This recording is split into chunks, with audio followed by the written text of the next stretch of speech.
torta sa malinama sastojci kora, 300 g mlevenog keksa, 50 g mlevenih oraha, 125 g margarina, 100 ml mleka, voćni fil, 300 g malina, 3 kašike šećera, 1 vanil šećer, 1 kašika soka od limuna, 2 kašike gustina, 3 kašike vode, fil od sira, 500 g mascarpone.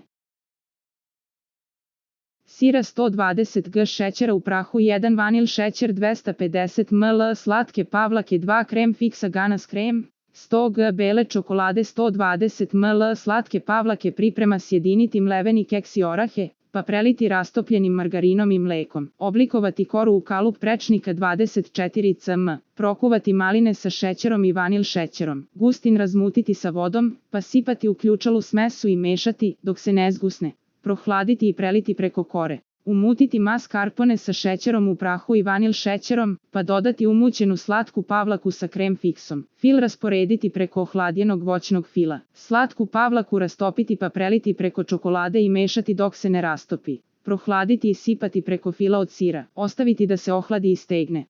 Za najnovije recepte kliknite subscribe, like i zvonce svaki dan. Najnoviji recepti, zato nas zapratite.